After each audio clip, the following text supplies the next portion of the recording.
Écoutez, je vais vous parler en fait de Shasta et du programme et de la femme. Peut-être avant ça, je vais me présenter rapidement. Euh, donc, ça fait 22 ans que je suis en Silicon Valley. Avant, j'étais Thales en France. Et je suis arrivé aux États-Unis. J'ai dirigé une filiale de Thales pendant quelques années. Et puis, en fait, j'ai été pris par par le virus des startups. Donc, faut replacer. Il y a 22 ans, c'était le début d'Internet, hein. On était encore au fax, c'était le début des emails, c'est la préhistoire, hein, et à ce moment-là, j'ai été pris par les virus de la Silicon Valley. Donc, j'ai lancé plusieurs startups. J'en ai lancé 6 entre la France et les États-Unis. Alors, bien sûr, la première a été un échec total. C'est le truc, en fait, en Silicon Valley. On apprend par ses échecs. Donc, je me suis bien planté pour la première. Mais la deuxième a très bien marché. En tout, j'en ai vendu 3 et je suis toujours actionnaire des 2 dernières. Et puis, aujourd'hui, je dirige 2 sociétés qui sont toutes les 2 des filiales de la région Île-de-France. La première s'appelle Prime et elle est en fait, elle aide des grands groupes dans ce qu'on appelle Open Innovation. Donc on aide des grands groupes français, mais pas que français, à innover avec des startups américaines. Donc on fait par exemple du sourcing de startups pour Renault, pour Engie, pour Total, pour Aéroport de Paris. Et donc ça, c'est la première société donc, qui est basée à San Francisco.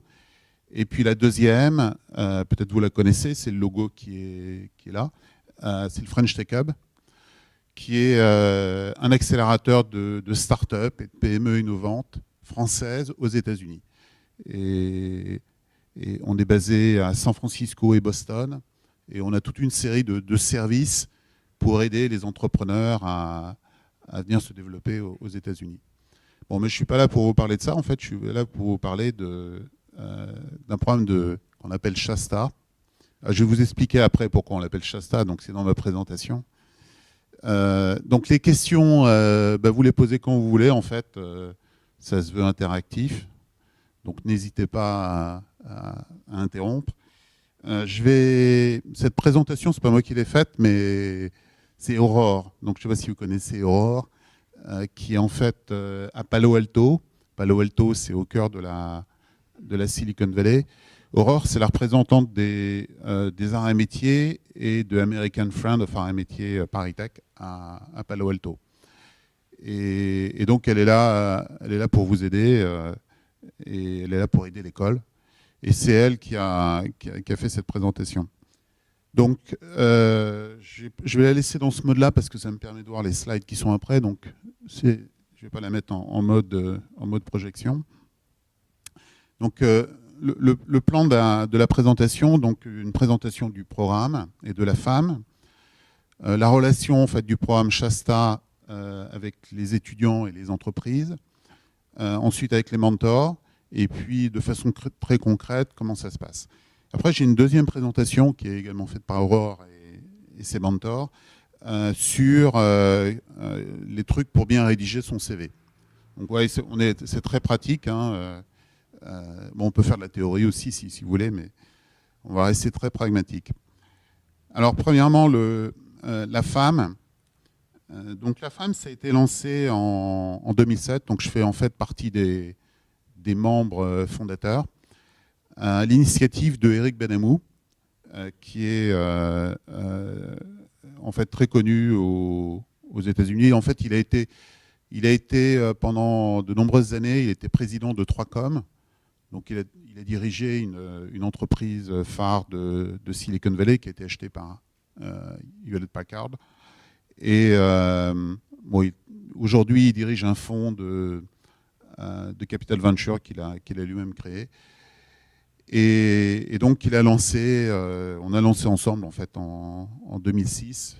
On a eu les statuts en 2007, la femme, qui a pour but en fait de représenter l'école aux États-Unis, de représenter la sauce, de représenter en fait la collectivité arts et métiers aux États-Unis, de renforcer cette communauté à l'intérieur des États-Unis. On estime qu'on est à peu près 800 anciens aux États-Unis et qui a lancé un certain nombre d'initiatives, dont le programme Shasta pour les stages.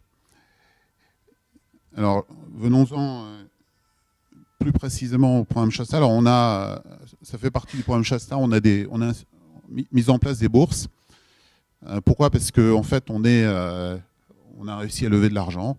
On est une non-profit, et donc on fait appel aux donations. Donc, on va chercher auprès des membres, auprès des anciens, des donations. Donc, on a réussi à lever de l'argent, et en fait, on a décidé d'allouer essentiellement cet argent à l'allocation de bourses pour vous aider en fait lorsque vous venez aux États-Unis, parce que c'est un pays où la vie est assez chère et vous n'avez pas forcément beaucoup d'argent. Alors donc c'est en fait un système, on peut avoir des bourses qui vont jusqu'à 4 000 $, avec donc il y a un processus en fait, vous déposez un dossier. Il y a un comité qui se réunit au niveau de la femme, et c'est vraiment dans le cadre des stages Shasta. Donc si vous décrochez en fait un stage d'entreprise pour vous aider à venir, pour vous aider à vivre aux États-Unis, vous pouvez faire appel à cette bourse. Le programme Shasta, donc le programme Shasta en fait, il a été créé assez rapidement en 2010, et on vient de le modifier. Au début, il était essentiellement, c'était un peu comme un Monster, avec une liste de positions qu'on avait pu récupérer à droite et à gauche, auprès des anciens, auprès des entreprises qu'on connaissait, et puis qu'on mettait sur le site. Alors c'est toujours quelque chose qu'on fait, mais ce qu'on a décidé de faire à partir de maintenant, c'est de renforcer la partie mentorat. Et vous allez voir en fait la façon dont ça se passe. L'idée étant quand vous cherchez un stage aux États-Unis, c'est pas toujours facile. Il faut savoir rédiger son CV. Il y a plus que l'anglais, il y a la façon de le faire. Il y a une façon d'approcher les entreprises. Et donc, on s'est dit que la meilleure façon dont on pouvait nous aider, c'était vous assigner en fait un mentor qui allait vous assister durant toute cette phase et pendant le stage. Alors, maintenant, je vais vous dire pourquoi ça s'appelle Shasta. Est-ce que vous connaissez Shasta ? Est-ce que quelqu'un connaît Shasta ou pas ? À votre avis, c'est quoi ?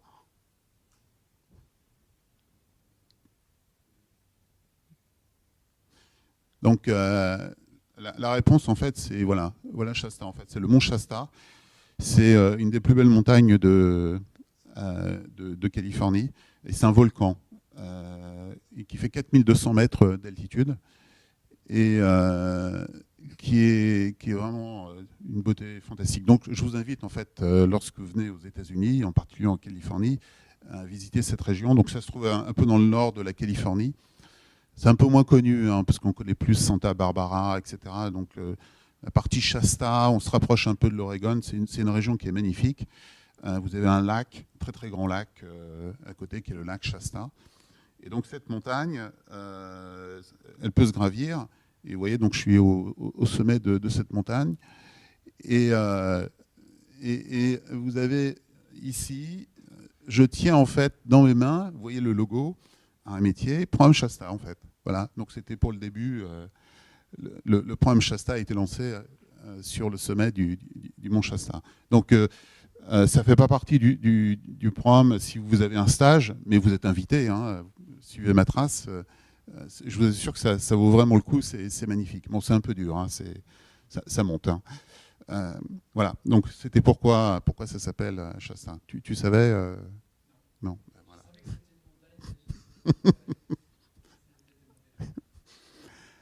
Donc, le programme Shasta, avec un peu plus de détails.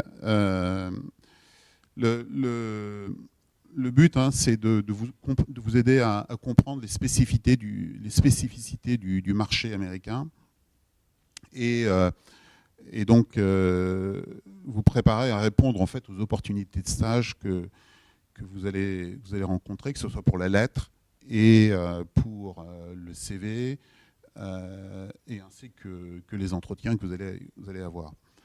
Le programme Shasta peut également vous aider à obtenir le visa. Et donc, pour venir travailler aux États-Unis, puisque quand on vient pour un stage, on travaille, on est là pour travailler, on a besoin d'un visa qui est délivré par les autorités américaines, et donc qui est un visa de type J1.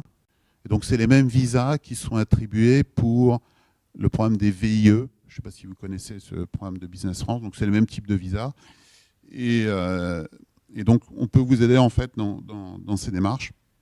Et le but, c'est de vous aider du début jusqu'à la fin. Hein. Donc, avant, pendant, si vous avez des problèmes, et jusqu'à la fin du stage.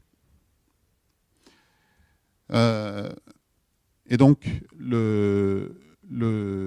vis-à-vis des entreprises, on a également une action, puisqu'on va en fait on va être en contact avec les entreprises.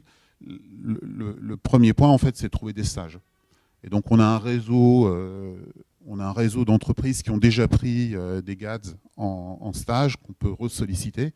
En général, ils ont laissé une bonne impression, donc ils ont envie de recommencer. On va également aider les entreprises à exprimer un besoin, parce que ce n'est pas toujours évident pour elles d'écrire la position de stage. Et puis, très souvent, elles ne connaissent pas en fait, les formalités, notamment au niveau des visas. Donc, on va aussi les conseiller, parce que pour elles, le monde des visas est assez compliqué aux États-Unis, et donc, ils ne sont pas forcément au courant que en fait, c'est relativement simple d'obtenir un visa G1 pour un stagiaire. Et puis, on va les assister également s'il y a des problèmes pendant la durée du visa. Et on va leur demander en fait un compte-rendu à la fin. Le but étant qu'elles assurent un suivi, mais aussi qu'il y ait derrière un historique qui puisse servir à d'autres. Vous allez passer, vous allez faire quelque chose qui va être intéressant, qui peut servir en fait aux futures générations qui viendront après vous. Donc, on a un certain nombre de comptes rendus d'ailleurs qui permettent de voir, d'avoir vécu ce qui s'est passé au travers des stages. Alors, ce qui est nouveau maintenant, c'est les mentors. Alors, ce n'est pas totalement nouveau parce que au début, quand on a commencé, en fait, c'est tout de suite posé la question de comment je fais pour rédiger mon CV en anglais, qu'est-ce que je dois dire, etc. Donc, on a toujours fait ça, mais là, on l'a vraiment formalisé. Et on a donc plusieurs mentors qui peuvent vous aider. Et donc, ce sont des anciens qui sont établis aux États-Unis, qui sont là pour vous faire profiter de leur expérience professionnelle américaine et qui sont prêts en fait à vous accompagner dans cette démarche. Alors, comment ça se passe? Et donc, ils vont vous aider en fait à préciser les attentes des entreprises vis-à-vis de vous, hein, bien faire comprendre en fait ce qu'elles attendent de vous, et donc rédiger le CV dans le bon sens, ainsi que la lettre de motivation. Vous connaissez tout ça, mais là ça se passe à la sauce américaine. Et puis vous assistez avant un entretien sur les choses qu'il faut dire, qu'il ne faut pas dire lors de cet entretien. Il faut bien dire que c'est tout de même différent quand on a un entretien aux États-Unis que lorsqu'on a un entretien en France. Et puis, partager les différences concernant le fonctionnement de l'entreprise. Alors, le mode opératoire, donc vous avez en fait... vous allez en fait candidater au programme Shasta. Ce qu'on vous demande en fait, c'est un engagement, parce qu'on va mobiliser des gens derrière, et donc vous allez signer en fait une lettre d'engagement. Vous allez vous inscrire en fait dans ce parcours. Puis ensuite, on va vous attribuer un mentor, et puis vous allez travailler avec ce mentor pour la préparation des candidatures. qui va être suivi par le mentor. Vous allez passer, si vous avez besoin d'aide pour le visa, vous allez passer, le mentor va vous aider ou le comité Shasta va vous aider et va établir un lien, donc ce que je disais tout à l'heure, un lien permanent durant le stage. Donc ensuite, vous avez un certain nombre d'engagements à fournir. Donc bien sûr, il y a cette lettre d'engagement, mais un intérêt. On vous demande de passer en fait un TOEIC, qui est, je ne sais pas si vous connaissez ce test, si vous en passez l'état déjà.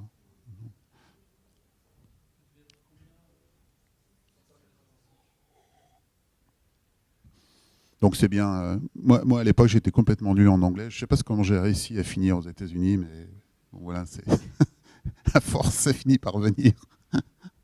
Mais c'est vrai que quand on fait un stage aux États-Unis, on fait des progrès en anglais. Hein. On fait des progrès en anglais.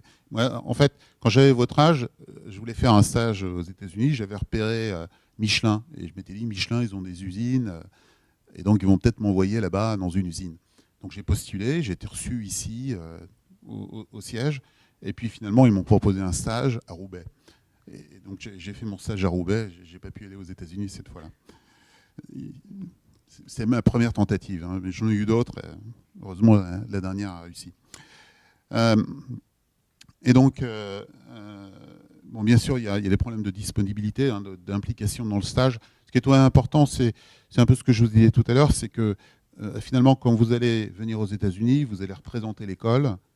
Enfin, c'est vrai partout, ça, mais là encore plus, vous allez représenter l'école auprès de l'entreprise, auprès des gens qui vont vous accueillir. Et donc, pensez à ceux qui vont venir derrière. L'image que vous allez laisser, elle va bénéficier à ceux qui viendront derrière et qui viendront demander un stage. Donc, on a des entreprises qui prennent très, très régulièrement des stagiaires arts et métiers parce que ça s'est très bien passé avant. Et voilà, on espère que ça continue à bien se passer. Et donc, bien sûr, l'implication dans le stage. Et puis, ce qu'on vous demande également, c'est un feedback. Parce que ce n'est pas dans un seul sens, hein, c'est que l'entreprise vous apporte quelque chose, elle attend des choses de vous, mais c'est aussi la même chose pour vous. Hein. Vous allez avoir des attentes. Et donc, un feedback, même chose, expérience que vous allez pouvoir faire passer aux générations futures. Donc, la relation avec le mentor. Donc, dans une première étape, vous avez en fait, c'est par email. Vous présentez votre projet. Alors, j'insiste sur un point, c'est le projet, justement. C'est qu'il est important de vous positionner. C'est-à-dire, voilà qui vous voulez être, voilà qui vous êtes, et quel est votre projet, en fait. Qu'est-ce que vous voulez faire? Et pas de... Il ne faut pas partir dans toutes les directions en disant, voilà, je prendrai ce qui me trompera. Il vaut mieux être en fait beaucoup plus porteur d'une ambition, porteur d'une volonté. Vous voulez aller dans telle direction, vous voulez faire tel truc, il y a tel truc qui vous passionne, donc c'est votre projet. Et vous allez avoir beaucoup plus de chances, en fait, même si vous restreignez le champ des possibles, vous aurez beaucoup plus de chances de trouver une opportunité parce que vous allez être en fait très concentré sur un point et que vous allez maximiser vos chances en fait de trouver cette opportunité. Donc vous allez en fait contacter votre mentor avec votre lettre de motivation, le type de stage que vous recherchez, votre CV. Et puis après, il y aura un certain nombre d'échanges avec lui. Et donc sur du Skype ou en général, c'est mieux de le faire en vidéo. Et ben voilà, donc il va vous aider à revoir le parcours, votre profil LinkedIn. Très important, le profil LinkedIn, c'est incontournable, quoi. C'est aussi important que le CV. En fait, c'est votre fenêtre sur le web de votre CV. Et puis, validation de l'approche, hein, quels sont les points qu'il faut mettre en avant. On est dans une démarche, qui est une démarche de vente, hein, qui est... Donc, il faut être très vendeur. C'est-à-dire que dans une démarche de vente, il faut comprendre les besoins de celui qui achète, c'est-à-dire l'employeur. Et puis, vous allez mettre en avant vos points forts et ce que vous pouvez lui apporter. Donc, très important. Voilà, donc il peut y avoir plus d'échanges au cours du stade. Et je pense que c'est le dernier slide. Oui. Écoutez, j'ai après une présentation sur le CV. Donc là, on rentre vraiment dans le détail. Ce que je vous propose pour l'instant, c'est posez-moi des questions. Tout est ouvert, tout ce que vous voulez savoir sur moi, sur les États-Unis, sur les startups, sur les stages. Allez-y. Qui la première?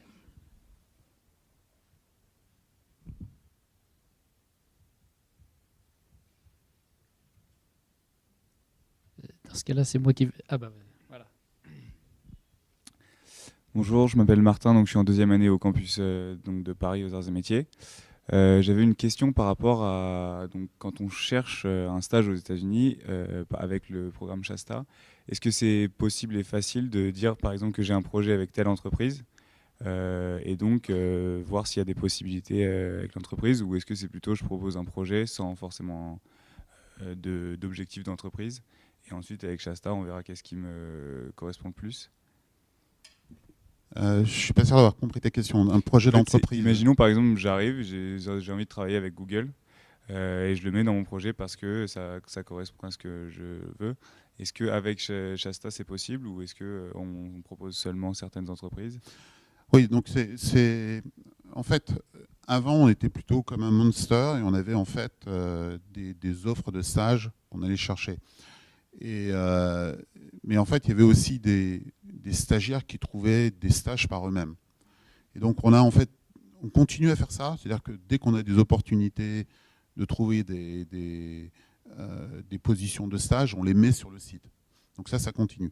Par contre, si tu as envie de contacter Google et tu as besoin d'aide pour savoir comment faire, comment tourner ton CV, comment faire exprimer ton projet, oui, tu vas pouvoir on va pouvoir t'assigner un mentor pour essayer de te décrocher quelque chose à Google. C'est un bon exemple, Google, hein, parce qu'ils prennent du monde. Hein. Ils ont plein de polytechniciens, ils n'ont pas beaucoup de gads. Hein, donc,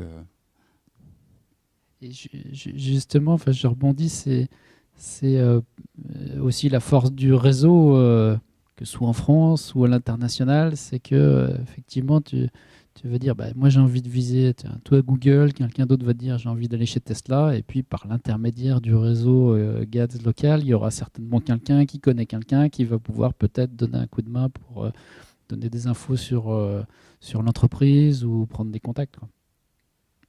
oui, alors, peut-être on peut élaborer là-dessus, parce que en fait, la bonne démarche, hein, c'est un peu une démarche en fait, un peu une démarche comme une entreprise, marketing, vente. Et donc, le premier point qui est important, c'est de définir votre projet. Donc, mon projet, c'est par exemple de travailler en machine learning sur des algorithmes hyper sophistiqués de voitures autonomes. Hein, pourquoi pas. Donc ça, c'est le projet. Donc, une fois qu'on a en fait, c'est le plus difficile. Hein. C'est quels sont il y a une étape plus de marketing. Et donc, il faut l'exprimer sous forme compréhensible. Et donc, ça s'exprime dans le CV, le projet. Et donc, il faut orienter le CV vers ce projet-là. Ça s'exprime sur le profil LinkedIn. Ça s'exprime aussi dans un peu l'expérience que vous allez construire. Donc, par exemple, si je veux faire du machine learning dans les voitures intelligentes, ben, je vais commencer à me documenter là-dessus et à savoir tout ce qui se fait, quel type de technologie. Donc, je vais devenir je ne vais pas partir de zéro, en fait. Mais il faut que ça transparaisse ensuite dans la communication. Et puis, une fois que ça s'est fait, faut le faire connaître. Et donc, le réseau.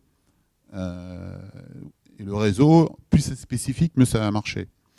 Et puis LinkedIn. LinkedIn, c'est quand même le super outil parce que en fait, il faut se définir une liste de cibles, de sociétés cibles. Alors, par exemple, dans ce domaine-là, on peut aller voir Uber, Tesla, Google, puis il y a plein de startups. Donc, de lister en fait toutes les boîtes qui font du machine learning dans les voitures connectées. Et puis, à l'intérieur de ces boîtes, de trouver en fait celui qui va recruter. Donc en général, c'est au niveau de l'engineering, le VP engineering. Et là, très clairement, de le contacter sur LinkedIn en lui envoyant un message ciblé. Je cherche un stage sur tel projet, boum. Et dans la plupart des temps, ils vont accepter la requête. Et donc le fait d'accepter la requête, déjà, hop, on a un contact avec quelqu'un qui peut vous prendre en stage. Et alors des fois, on n'arrive pas à rencontrer cette personne, mais on peut faire marcher le réseau. On dit, Xavier, tu connais pas tel, j'en connais chez Tesla, j'en connais chez Google, etc. Et donc nous on arrive à rentrer un peu partout, hein, parce que d'abord il y a des Français partout, et puis justement avec un projet technique intéressant, on arrive à intéresser les gens. Ça a peut-être suscité d'autres questions.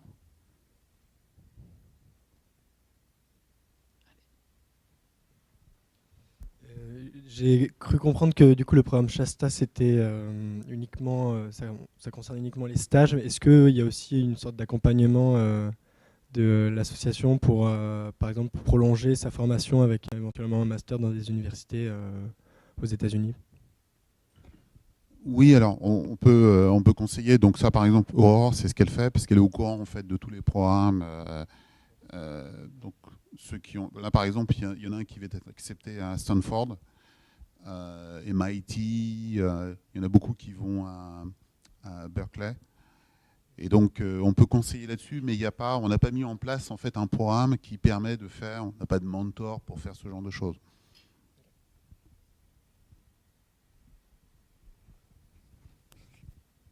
T'es en deuxième année ou en première année?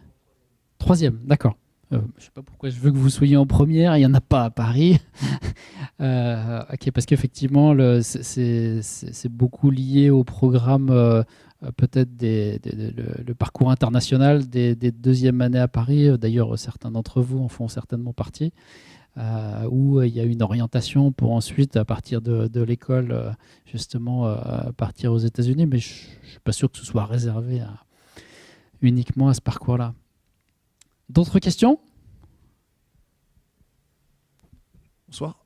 Donc j'aurais une question. Comment on fait pour rejoindre le programme Shasta, du coup? Je ne sais pas si vous l'avez dit dans votre présentation. Pour rejoindre le programme, c'est très simple. Hein. Tu contactes en fait la femme. Donc tu vas sur le site, tu envoies un email, boum, et le truc.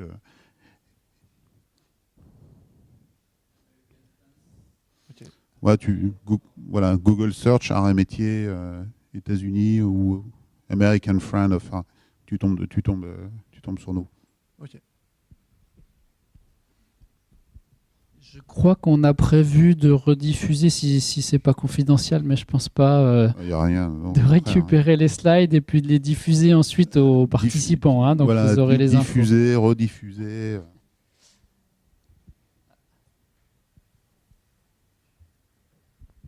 Bonsoir. J'ai une question d'un autre centre qui me demande combien de temps pour avoir tous les papiers, donc la démarche administrative à peu près.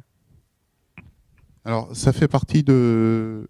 En fait, pour démarrer, en termes de cycle, il vaut mieux s'y prendre 6 mois à l'avance. Donc, au moins 6 mois à l'avance pour commencer le processus avec un mentor de Shasta. Parce que... Ensuite, il va falloir déposer, il faut trouver le stage, et donc il faut être accepté, et puis ensuite il faut demander le visa. Et donc tout ça, ça peut prendre au moins 6 mois, des fois plus. Hein, parce que le visa peut durer, si ça va vite, ça peut se faire en 6 semaines, mais en général, il y a un dossier assez important à remplir, donc qui va décrire par exemple le programme du stage, les différents éléments de formation, etc. Et donc ça, c'est fait par l'entreprise. Ils ont souvent d'autres choses à faire, donc ça prend du temps. Et donc voilà, on se retrouve vite à 6 mois, voire plus. Hein.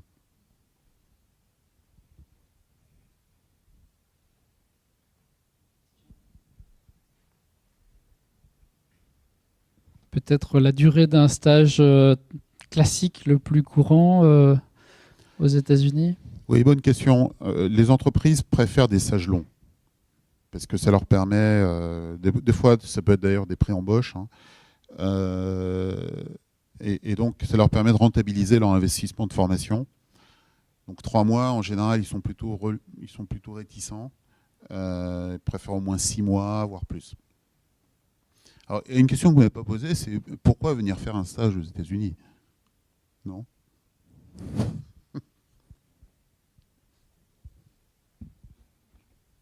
Alors, je vais répondre à la question que j'ai moi-même posée. En fait, ça peut être une aventure passionnante, parce que c'est un changement de culture complet. Que ce soit vraiment dans différents types de configurations. Donc, si vous allez travailler chez Google aux US, c'est un super truc. Si vous allez travailler dans une start-up, ça va vous donner voilà ce qui se passe dans une start-up américaine. Ou si vous allez travailler dans une industrie plus traditionnelle, purement américaine, ça va vraiment vous changer, quoi. Donc, c'est un changement. Vous allez comprendre un autre mode de fonctionnement. La façon de travailler à l'américaine est quand même très différente.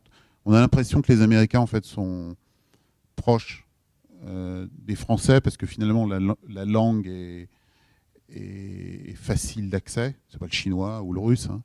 Mais en fait la culture américaine est quand même très différente.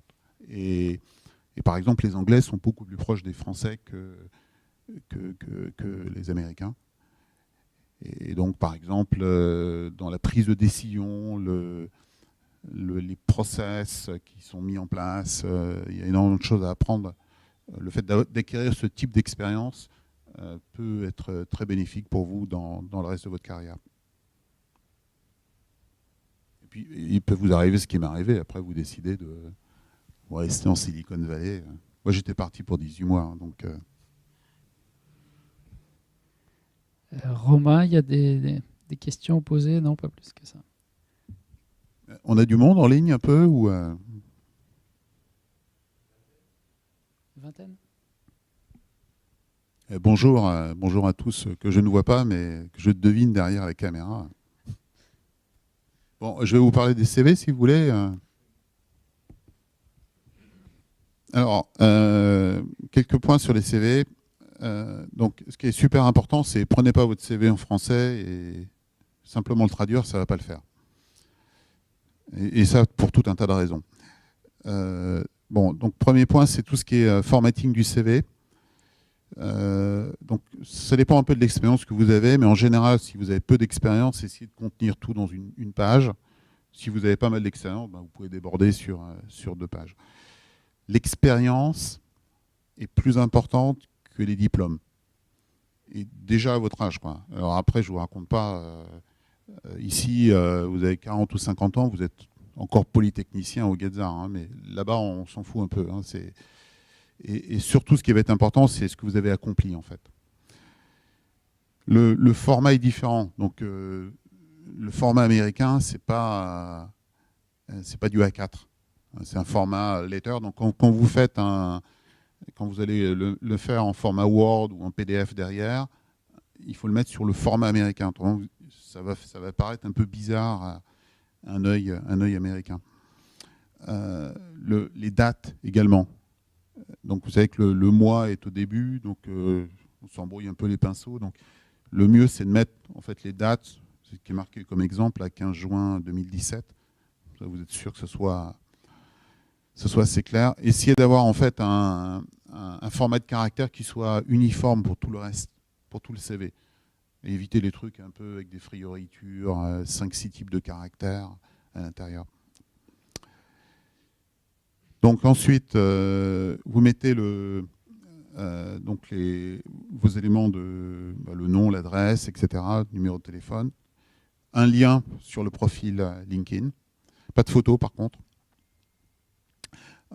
Et puis, en fait, un titre accrocheur sur votre projet ou ce que vous voulez devenir.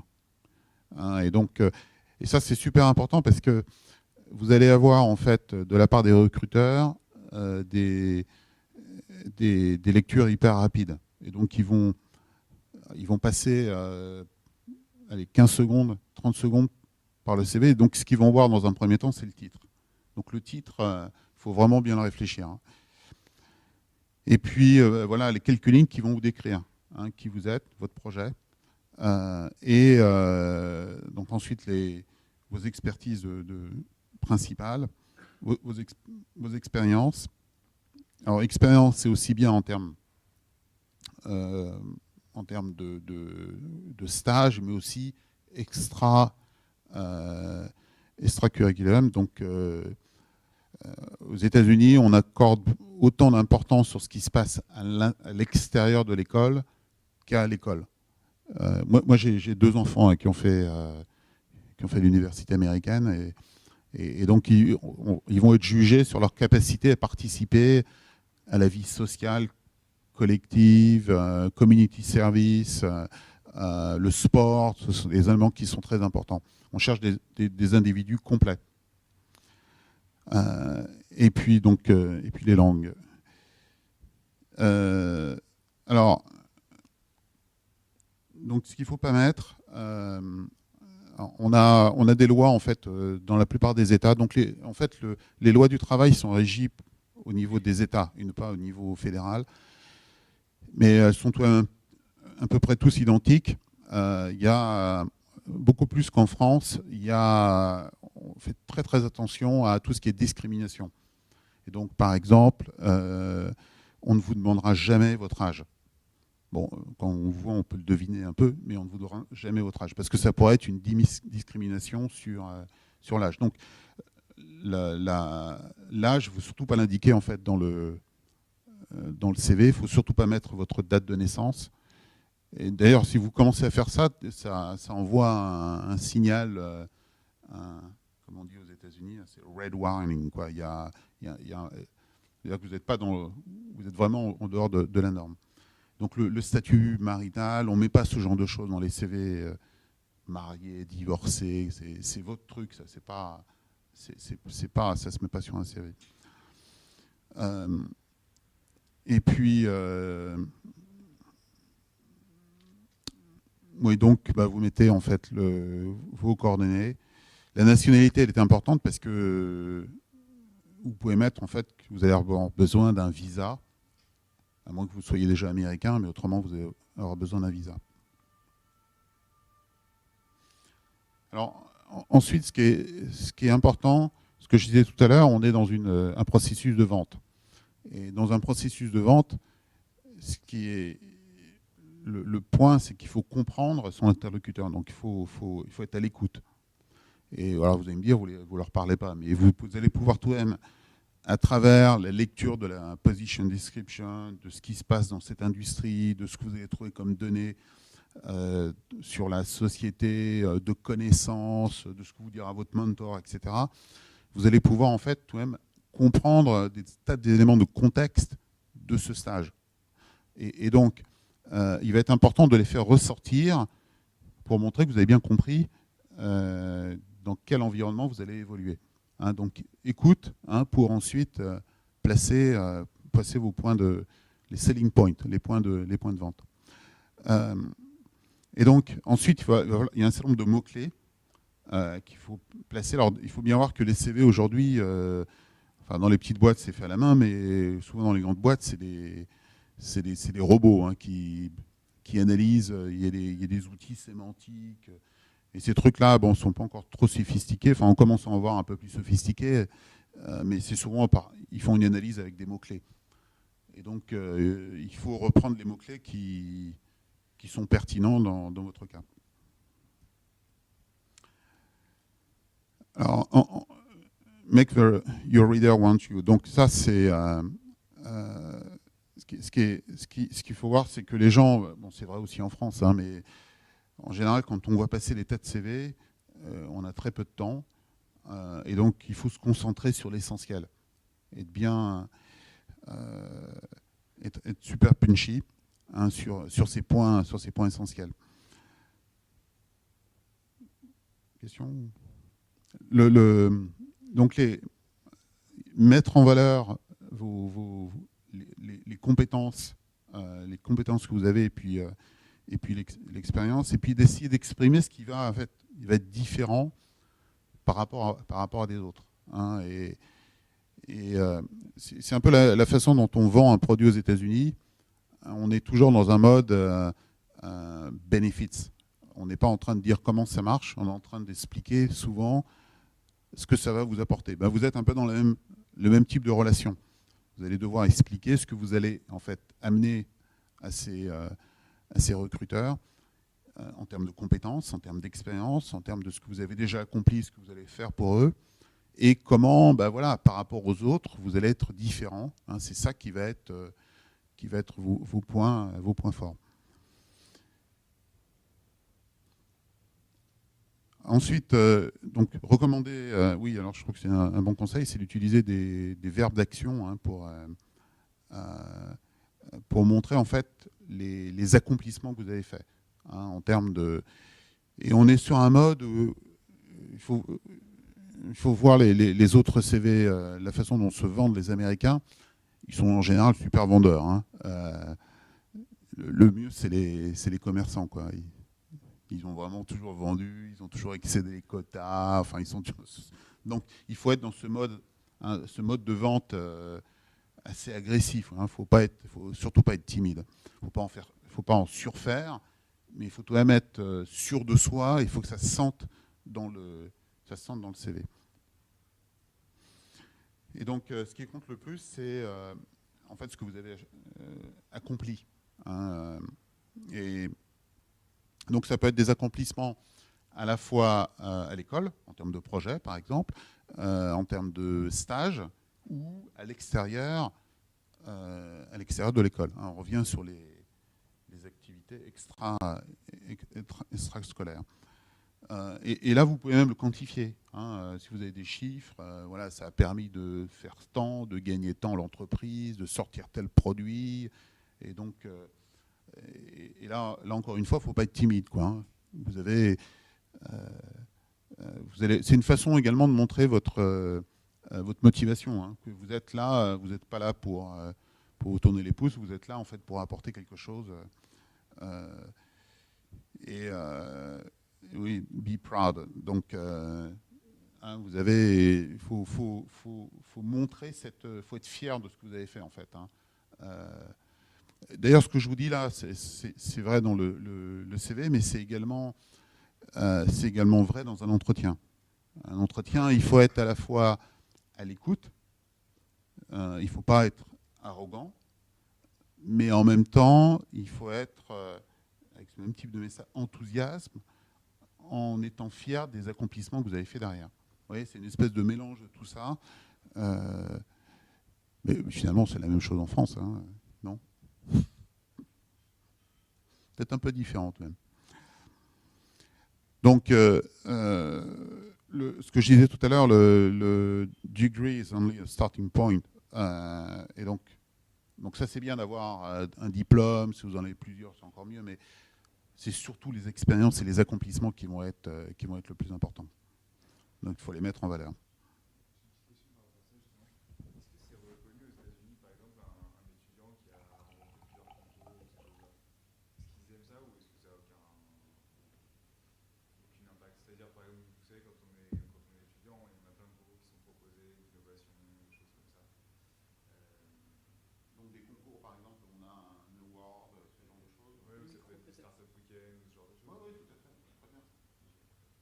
Alors, Startup Weekend, on est dans le pays des entrepreneurs. Hein. Donc, l'entrepreneur, de manière générale, les ingénieurs sont déjà très valorisés, mais les ingénieurs entrepreneurs, c'est encore mieux.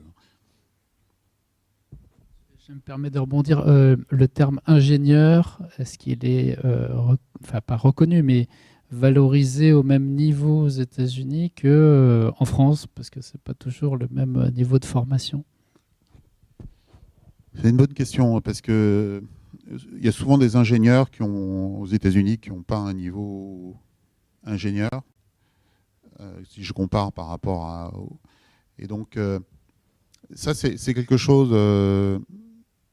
en fait, la formation ingénieur en France, la formation arts et métiers est d'un excellent niveau par rapport à ce que vous pouvez trouver aux États-Unis. Donc, il ne faut vraiment pas avoir peur. Hein. Vous avez un sacré bagage, quoi. Hein, tout ce que vous avez un sacré bagage. La prépa, etc., la formation en mathématiques. Et donc, par contre, si vous simplement le thème ingénieur, donc déjà master, c'est mieux. Hein, le fait que vous avez un master, c'est mieux. C'est vrai que il est un peu galvaudé aux États-Unis, puisqu'en fait, il y a des gens qui ont un niveau de technicien qu'on va appeler ingénieur. Donc, ça suffit pas en fait à exprimer tout ce que vous portez. Je me permets d'ajouter que c'est pas valable uniquement aux États-Unis, cette remarque. Hein. Il y a énormément de pays dans le monde où on est dans la même configuration, c'est-à-dire qu'un ingénieur, ça va être un technicien, technicien plus. Et effectivement, je crois que c'était noté dans le slide précédent, voilà, master's degree. Donc c'est vraiment ça le niveau. Je crois qu'il a été homologué entre guillemets comme Master of Science. Le niveau arrêt métier. Hein, voilà. Donc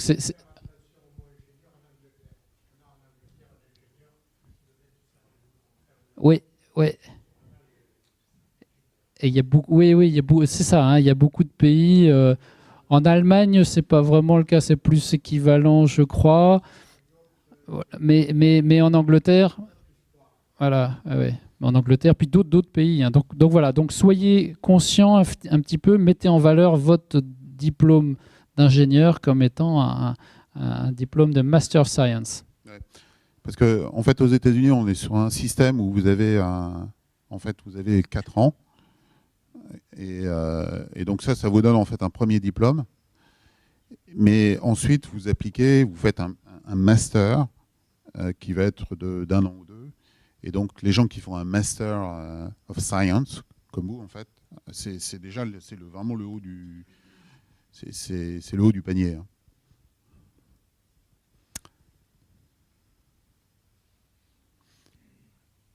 Alors, je reviens un peu sur cette notion que, en fait, on cherche des gens qui sont complets, donc sur le plan humain, sur le plan social, et qui ont pu montrer au travers de leurs activités une motivation à faire des projets.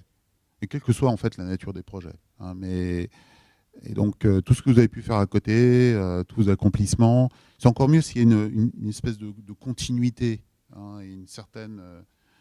Moi j'ai par exemple une de mes filles qui a fait des tas de trucs, mais elle en a tellement fait qu'il y en a trop, quoi. Et donc ce qu'elle fait, quand elle met de l'ordre dans son CV, en fait, elle enlève des tas de trucs pour montrer une certaine continuité dans ce qu'elle a fait en matière extrascolaire.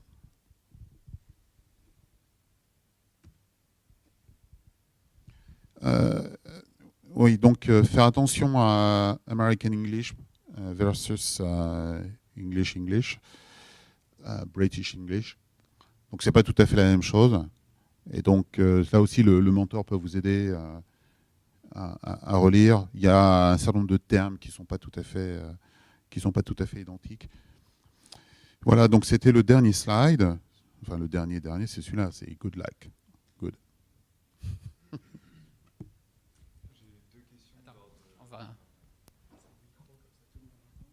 Donc j'ai deux questions d'ordre plus pratique. Par exemple, imaginons qu'on réussisse à trouver un stage là-bas. Est-ce que la Shasta peut nous aider, par exemple, à trouver un logement ou ce genre de choses? Ou est-ce que c'est les entreprises généralement qui s'en chargent aux États-Unis? Je pense que ça peut. On n'a pas de programme spécifique pour trouver des logements. Le logement, en fait, ça dépend où tu atterris, quoi. Et quand tu arrives si tu viens en Silicon Valley, c'est excessivement cher. C'est au moins 3 fois le prix de Paris, quoi. Au moins. Donc, par exemple, un studio, c'est $3 500, quoi. Et donc, et une chambre en colocation, ça doit démarrer à $1 500 maintenant. Et donc, on arrive à trouver des choses. Hein. On arrive à trouver des choses, mais c'est une des raisons pour laquelle, d'ailleurs, il ne faut pas avoir peur de demander, quand on est pris dans ces zones-là, un salaire qui correspond, qui permet de vivre. Hein.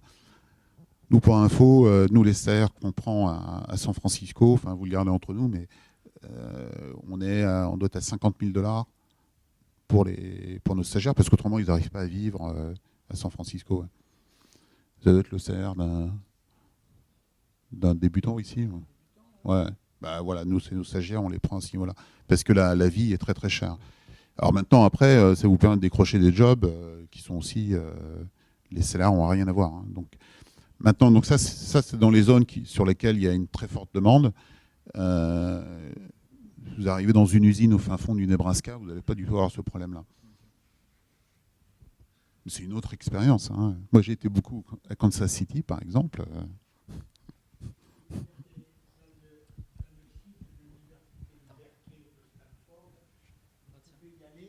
Vous avez une map qui, en fonction des US, dit et les salaires de début et aussi les trucs de stage. Vous pouvez aller sur Stanford ou Berkeley, vous regardez dans les career centers, ainsi de suite. Et en open, d'habitude, vous avez ça donne des idées sur les prix. C'est les conseils qu'ils donnent à leurs étudiants. Oui, et puis après, il y a le réseau, il y a les étudiants qui sont passés avant vous. Donc, il y a un super réseau qui est fait. Il y a la filière Berkeley. Et donc, ils ont plein de tuyaux pour trouver des... Il y en a qui logent, d'ailleurs, dans le campus de Berkeley. Bah, enfin, venez en Californie, c'est une bonne idée. Hein, mais il y a une très forte demande. Hein. Il y a un besoin de compétences technologiques très très fort. Et donc les ingénieurs français sont de plus en plus appréciés. Et donc il y a vraiment, on peut trouver quoi. Le seul problème, c'est que les gens, voilà, il faut arriver avec une offre assez alléchante, quoi. Donc ils ont un type de problème. Vous travaillez déjà sur ces sujets-là. Vous allez vous engager pour au moins 6 mois. Et ça, tout ça, c'est des signaux. Vous êtes motivé, vous avez un bon CV, vous avez toutes les chances de décrocher quelque chose. Hein. Donc, peut-être vous avez déjà répondu, mais il y a Luis Miguel sur Twitter qui vous demande quel est l'ordre de grandeur de rémunération pour un stage de 6 mois. Et est-ce que dans le programme Shasta, il y a une zone géographique favorisée, côte Est, côte Ouest, etc. Donc la rémunération, ça varie beaucoup, c'est ce que je disais tout à l'heure. Donc il y a les grandes zones. À Silicon Valley, c'est le pire. Hein. Mais bon, New York, c'est pas donné non plus. Hein. Boston, c'est un peu mieux. Après, il y a les grandes villes, d'autres grandes villes qui sont un peu moins chères. Puis après, dans les domaines industriels, il y a vraiment plein d'endroits. Quoi, hein. Et la rémunération dépend de l'endroit où on se trouve. Il est clair que si on demande par exemple 2 à 3 000 $ par mois dans un coin un peu paumé, vous allez pouvoir réussir à vivre avec ça. Et donc, est-ce que Shasta est spécifique? Non, Shasta n'est pas spécifique. On fait appel... en fait, la femme, on est au niveau du board, on est un petit peu partout maintenant. Et donc, New York, on a un centre de gravité dans la Silicon Valley, mais on est un peu partout. Et puis, on a des alumni aussi vraiment bien répartis aux États-Unis. Hein.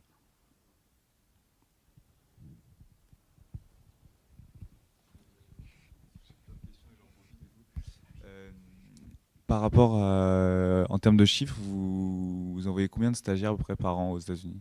Donc combien d'arts et métiers en stage aux États-Unis grâce à Shasta? On a... alors en fait... c'est difficile de faire une moyenne parce qu'on a eu des années...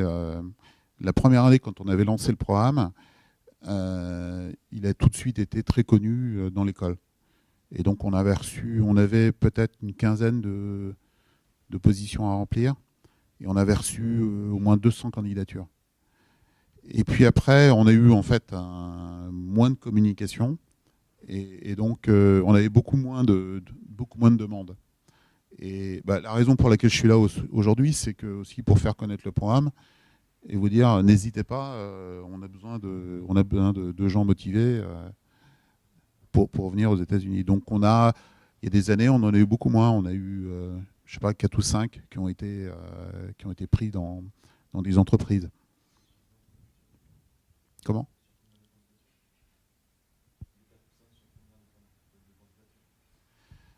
Ah, je sais pas, pas tellement plus en fait. On manquait de candidatures en fait.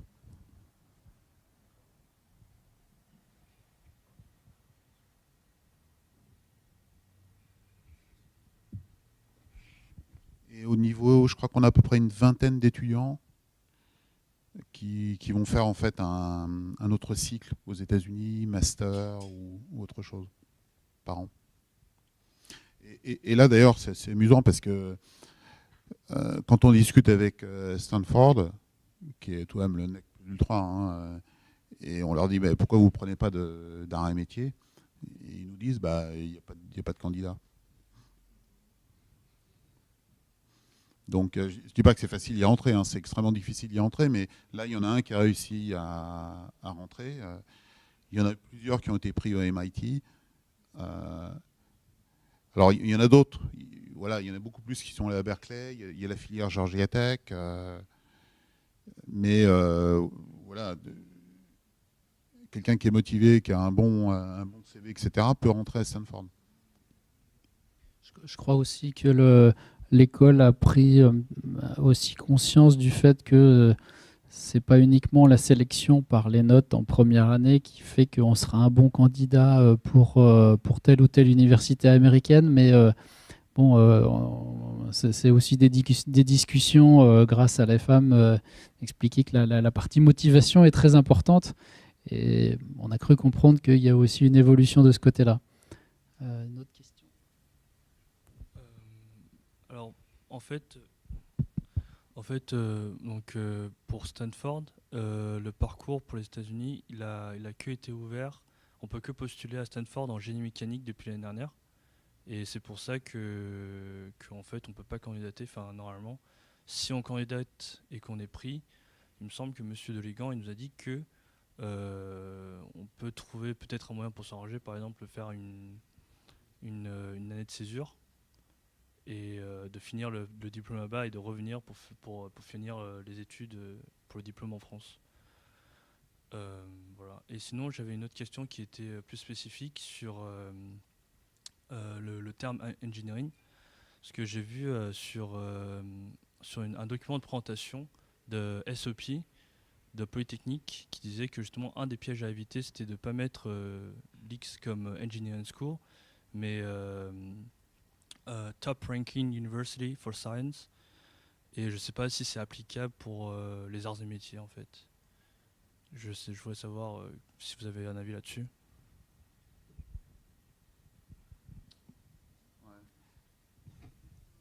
C'est vrai que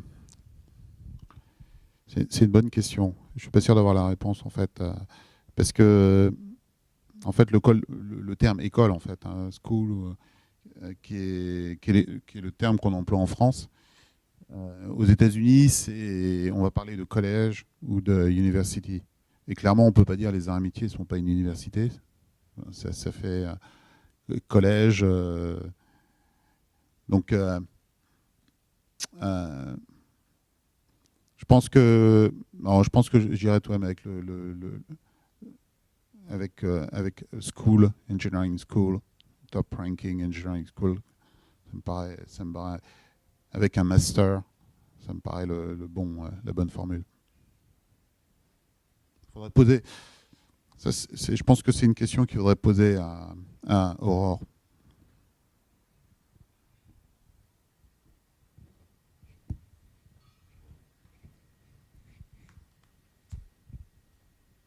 Tout à l'heure, on parlait de start-up, mais est-ce qu'une start-up est capable, par exemple, une start-up dans la Silicon Valley est capable de fournir aussi un salaire permettant de vivre là-bas, ou est-ce que c'est un peu comme en France où ça en manque peut-être encore de fonds et du coup on est payé moins et du coup ça devient un investissement que d'être dans une start-up aux États-Unis?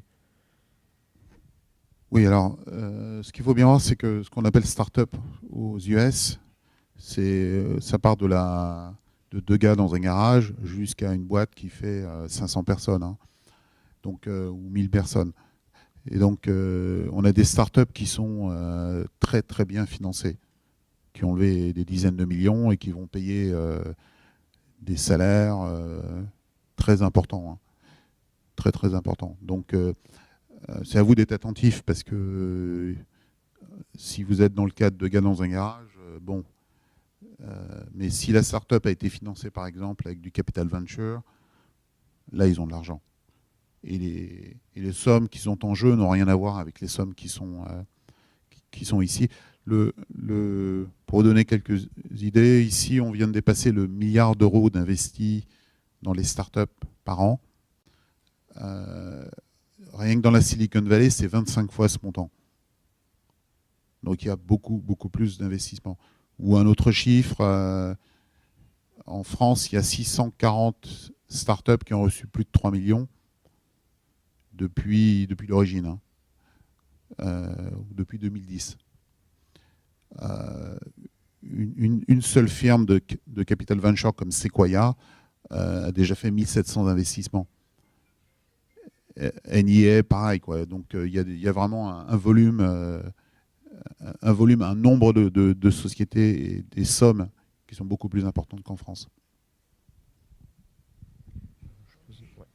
C'est un élève qui m'a demandé aussi, du coup, est-ce que en partant aux États-Unis justement sur ce genre de programme, est-ce que derrière, si on veut revenir en France, c'est se tirer une balle dans le pied ou est-ce que c'est une opportunité? C'est une question qui a été posée par un élève. Bah, ça ouvre beaucoup plus d'opportunités. Hein. Parce que ce que je disais tout à l'heure, en fait, hein, revenir avec ce type d'expérience, le fait de maîtriser la langue, d'avoir une ouverture américaine, d'avoir travaillé dans une start-up, sur des sujets pointus, c'est une façon de s'ouvrir plein d'opportunités. Ouais.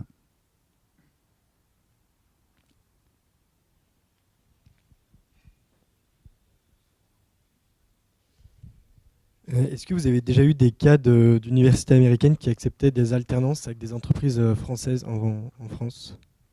Par exemple, si on a déjà une entreprise qui accepte de faire une alternance avec une université, un master à l'étranger, est-ce que c'est facile ou c'est quasiment impossible d'avoir une alternance avec une entreprise en France? Genre 6 mois aux États-Unis et ensuite 6 mois en France.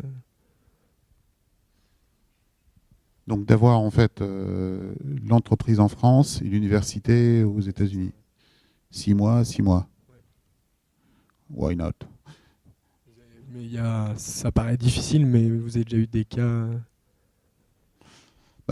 Le truc, c'est que en général, quand on est aux États-Unis, on s'inscrit dans un programme, quoi. Donc, et le programme, il va être ce qu'il est, quoi. Hein. Donc, est-ce qu'il y aura un trou de 6 mois entre le début du programme et la fin du programme? Ça me paraît difficile. Ce qui peut se passer, c'est par exemple travailler sur un programme de recherche dans une université en liaison avec une entreprise. Donc c'est moins de l'alternance, mais ça se fait, par exemple, une entreprise française comme Total finance 2 PhD pour de la recherche à Stanford.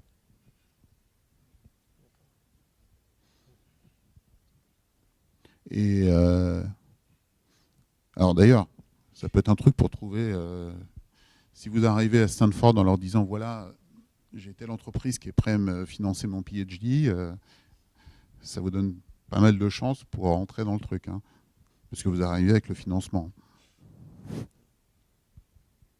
Et ils sont d'ailleurs pas excessifs. Hein, c'est un Stanford, un PhD, c'est 120 000, 140 000 $ par an.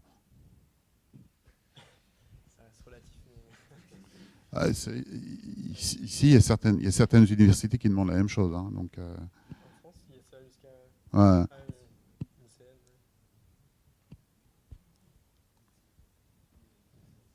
Les universités américaines comme Stanford sont beaucoup plus orientées business vis-à-vis de... Donc Total me racontait en disant, voilà, quand on a été les voir, ils posaient la question, c'est quoi votre besoin en fait? Alors, moi, j'aurais une question plus personnelle. C'est pourquoi vous avez décidé de quitter Thales après vos 18 mois et qu'est-ce qui vous a poussé à vous lancer dans l'aventure, lancer des startups et comment est-ce que vous avez appréhendé tout ce parcours? 6 startups, c'est pas une startup, c'est x6 le stress, x6 la gestion de dossiers, enfin tout ça. Et qu'est-ce que vos startups proposent comme service et comment elles s'en sortent financièrement? Il y a plein de questions en fait. Tu veux que je te raconte ma vie? Bah, en fait, moi j'ai été, pour la faire courte, hein, j'ai été très jeune pris par le rêve américain. Et, parce que j'avais un oncle qui rêvait des États-Unis mais qui n'avait jamais pu y aller. Donc, et puis, en fait, j'avais un peu comme objectif en me disant, allez, à 40 ans, tu auras lancé ta boîte, créé, machin. Et en fait, quand on vit en Silicon Valley, c'est vraiment un pays enfin un pays, une zone c'est le royaume des entrepreneurs. Et ça commence vraiment à avoir un peu le même effet en France, hein. Demain, je vais à l'accélérateur Arts et Métiers. Donc, je fais une autre présentation qui n'a absolument rien à voir. Mais il y a tout de même un vrai élan vers l'entrepreneuriat ici en France. Mais aux États-Unis, c'est surtout en Silicon Valley, c'est vraiment une seconde nature. Tout le monde est entrepreneur. Et donc, pourquoi j'ai décidé de me lancer? Parce que en fait, c'est un peu comme une aventure, en fait. Et j'adore les aventures. Une aventure technologique, une aventure humaine aussi. Le sentiment de créer quelque chose, de partir de zéro, de le voir grandir, de décider, de pouvoir décider de sa propre destinée, enfin, du moins d'avoir le sentiment de décider, de contrôler ce qu'on fait. Parce que souvent, une fois que c'est parti, on est parti dans une certaine direction, c'est tout de même assez difficile de changer. Bon, maintenant, cela étant dit, ça demande beaucoup d'énergie, hein. Donc, une fois quand on ne sait pas, surtout, on fait des tas d'erreurs, on dépense beaucoup d'énergie à faire des trucs qu'on ne devrait pas faire. Et après avec l'expérience, c'est plus facile, mais il n'empêche que démarrer un business, ça demande beaucoup d'énergie. Et donc aujourd'hui, c'est ce que je fais tous les jours en fait, puisque mon boulot en tant que patron du French Tech Hub, c'est d'aider des entrepreneurs qui veulent se développer, qui veulent lever de l'argent, qui doivent définir une stratégie.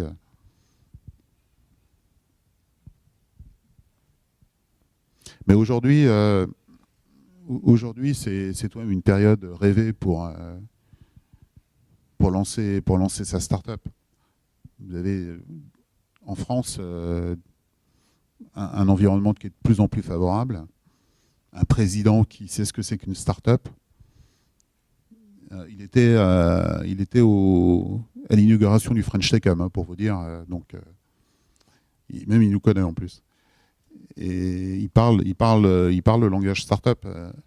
Plus vous avez tout un environnement, de la BPI au pôle de compétitivité, partout, quoi. On est en faveur des start-up. Et puis vous avez un environnement qui est très favorable en termes de technologie. Il y a énormément de choses à faire. Il y a des millions de choses à faire, quoi. Et donc, créer une start-up n'a jamais été aussi facile en France. Bon, la faire grandir, c'est une autre affaire, mais et puis vous avez rien à perdre en fait. Vous avez tout à apprendre, même si ça marche pas la première. Travailler sur le projet, lancer, vous allez apprendre des tas de trucs. Même si ça marche pas, vous trouverez du boulot derrière, ou vous en recréez une deuxième. Et puis si ça marche, c'est encore mieux, quoi.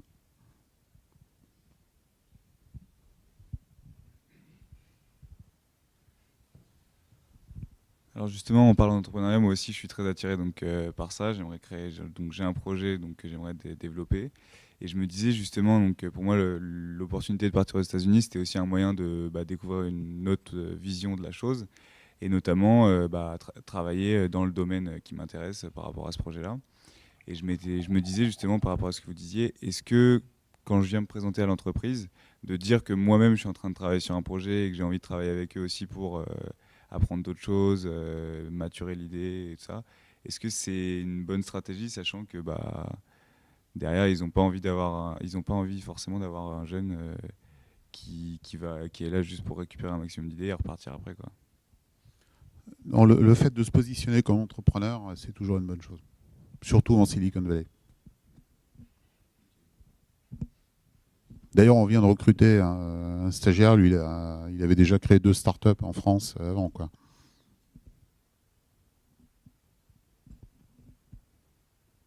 C'est ce que je disais tout à l'heure, en fait, en termes de porteur de projet. Donc, tu dois être porteur d'un projet, c'est de créer ta startup derrière. Donc ça, c'est tout à fait dans cette lignée-là. Et puis, en termes d'accomplissement également, hein, le fait d'aller d'avoir déjà réussi les premières étapes dans le but de créer cette startup. Et un point qui est important, c'est en fait votre force, quoi, sur la techno, sur le fait de comprendre les métiers de l'ingénieur. Parce que moi, j'en vois beaucoup, hein, qui travaillent et qui veulent lancer qui ont des idées, mais qui n'ont pas de compétences technologiques. Et ça, la compétence technologique que vous avez, qui est encore toute fraîche, là, vous n'avez rien oublié. Enfin, moi, j'ai tout oublié. C'est très précieux pour une start-up. C'est très précieux aussi pour un employeur. Parce qu'on est dans un monde où il n'y en a pas beaucoup, en fait. Hein. Tout à l'heure, je parlais de machine learning. Des gens qui sont capables de véritablement travailler sur du deep learning, faire des choses très sophistiquées, on estime qu'il n'y en a pas plus de 10 000 dans le monde. Et donc, au niveau mondial, il y a une vraie pénurie de ce type de compétences.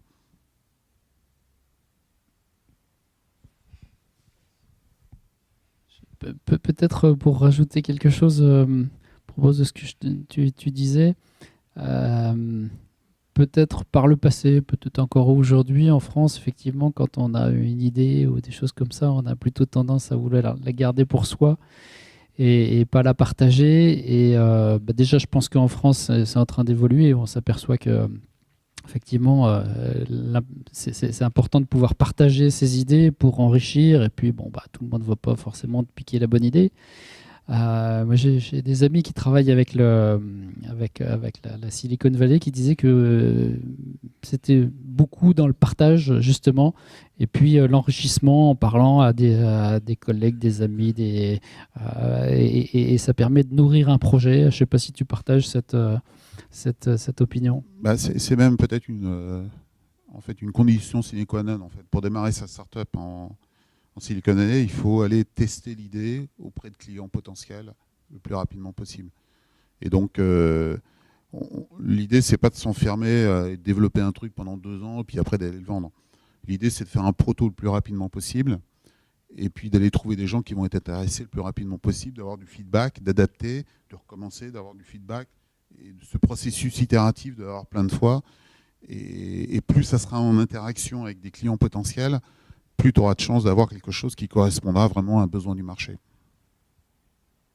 Et là, peut-être notre habitude à nous, plutôt français, c'est de dire bah oui, mais la confidentialité. Alors comment tu gères cet aspect-là pour qu'il n'y ait pas quelqu'un qui te pique la bonne idée? Il faut faire attention à qui tu pitches. Il ne faut pas les pitcher ses concurrents. Il ne faut pas les pitcher les investisseurs qui ont investi ses concurrents. Il faut se méfier des gens qui peuvent travailler sur des sujets concurrents, quoi.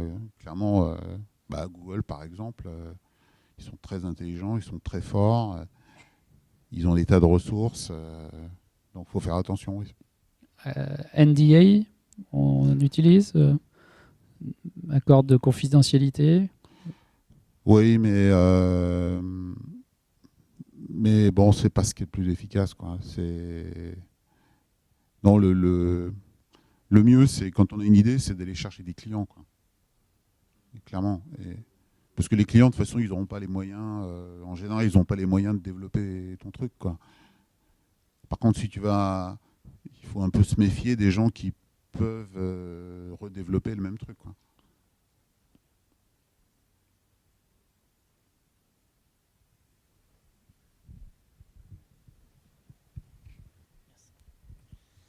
Bonsoir.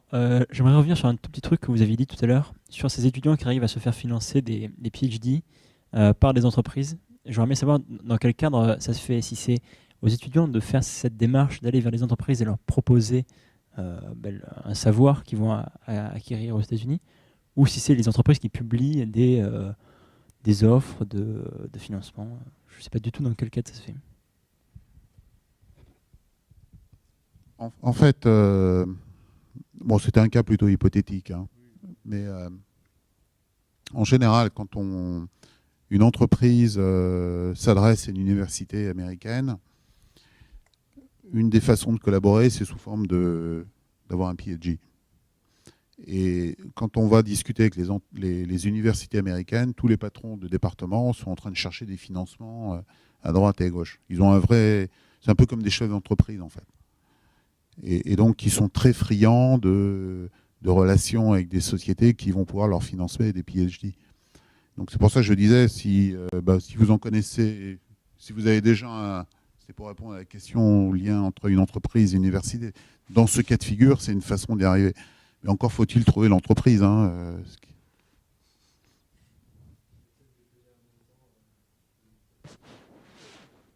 Ouais. Mais une autre façon de le faire, c'est en fait dans les labos, les labos sont très très spécialisés.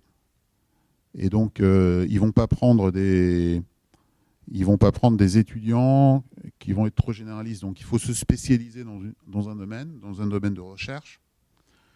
Et là, vous pouvez très bien contacter le patron du labo en lui disant, voilà, je fais des recherches là-dessus, je suis passionné par ce truc-là. Est-ce que je pourrais avoir un stage alors, ce ne sera pas forcément rémunéré, hein. Mais ça, c'est un truc qui a très bien marché avec Berkeley. Et donc, vos générations d'avant venaient passer 2-3 mois en stage à Berkeley dans les labos. Ils se présentaient au Mechanical Engineering, et puis ils étaient pris. Et puis après, quand ils posaient leur dossier pour faire un master à Berkeley, évidemment, le patron du département se souvenait d'eux, et puis ils étaient pris de cette façon-là.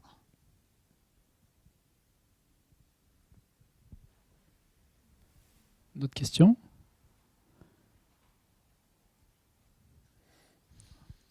Aurait-on fait le tour? Bon, merci beaucoup pour votre attention. Bienvenue aux États-Unis, bienvenue en Californie. N'hésitez pas à venir nous voir. Un grand merci à Xavier.